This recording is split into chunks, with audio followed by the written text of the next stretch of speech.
এই পৃথিবীতে এমন একজন মানুষ এসেছিলেন যার উপর পাথর ছোড়া হয়েছে, যাকে নিজের শহর থেকে তাড়িয়ে দেওয়া হয়েছে, যার শত্রুরাও একদিন তার পায়ে মাথা নত করেছে। তিনি বদলা নেননি, তিনি অভিশাপ দেননি, তিনি ক্ষমা করেছেন। এই হল মুহাম্মদ সাল্লাল্লাহু আলাইহি ওয়াসাল্লাম, মানবতার সবচেয়ে পূর্ণ উদাহরণ। শুরু হল নির্যাতনের অধ্যায়। যখন ইসলামের কথা প্রকাশ্যে বলা শুরু হল, মক্কার প্রভাবশালীরা ক্ষিপ্ত হয়ে উঠল, কারণ ইসলাম বলেছিল সবাই সমান, দাস ও প্রভুর মাঝে পার্থক্য নেই, অন্যায় হারাম। এই কথা তাদের ক্ষমতায় আঘাত করেছিল। শুরু হল মুসলমানদের ওপর নির্মম নির্যাতন, সাহাবীদের ত্যাগ। হযরত বেলাল রাদিয়াল্লাহু তপ্ত মরুভূমির বালুর ওপর শুইয়ে বুকে ভারী পাথর চাপা দিয়ে বলা হতো, ইসলাম ছেড়ে দাও।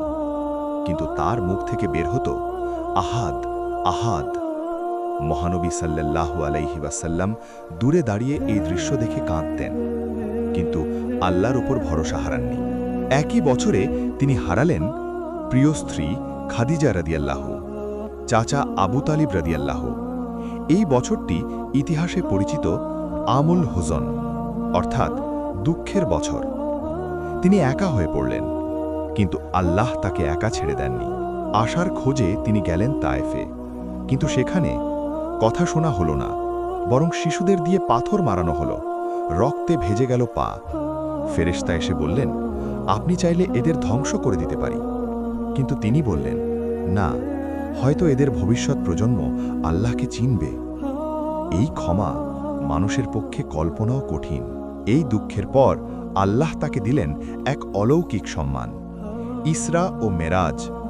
আসমানে উঠলেন, নামাজ উপহার পেলেন। আল্লাহ যেন বললেন, আমি তোমার কষ্ট দেখছি। হিজরত, নতুন সূচনা।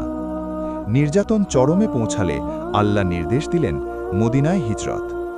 নিজের প্রিয় শহর মক্কা ছেড়ে তিনি বললেন, তুমি আমার সবচেয়ে প্রিয় শহর, কিন্তু তোমার মানুষ আমাকে থাকতে দিল না।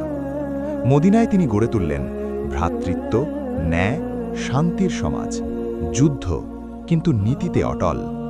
যুদ্ধ এলো, কিন্তু তিনি শিখালেন নিরপরাধীকে আঘাত না করতে, নারীদের ক্ষতি না করতে, গাছ না কাটতে। এমন নৈতিকতা ইতিহাস আগে দেখেনি। মক্কা বিজয়, ক্ষমার চূড়ান্ত উদাহরণ। অবশেষে সেই দিন এলো, মক্কা বিজয়। যারা তাকে কষ্ট দিয়েছিল আজ সবাই তার সামনে। সবাই ভাবছিল আজ বুঝি বদলা নেওয়া হবে, কিন্তু তিনি বললেন, আজ তোমাদের ওপর কোনো শাস্তি নেই, তোমরা সবাই মুক্ত। এই এক বাক্যে হৃদয় জয় হয়ে গেল। শেষ জীবন ও বিদায়। বিদায় হজে তিনি বললেন, কারো ওপর জুলুম করো না, নারীদের সম্মান করো, সবাই ভাই ভাই। তারপর একদিন তিনি এই দুনিয়া ছেড়ে গেলেন, কিন্তু রেখে গেলেন একটি পূর্ণ জীবন ব্যবস্থা, আমাদের জন্য শিক্ষা। এই জীবন আমাদের শেখায়, শক্তি মানে বদলা না, ক্ষমা। বড় হওয়া মানে অহংকার না, বিনয়। সফলতা মানে দুনিয়া না, আখেরাত। সমাপ্তি। মুহাম্মদ সাল্লাল্লাহু আলাইহি ওয়াসাল্লাম শুধু মুসলমানদের নবী নন, তিনি পুরো মানবতার জন্য রহমত।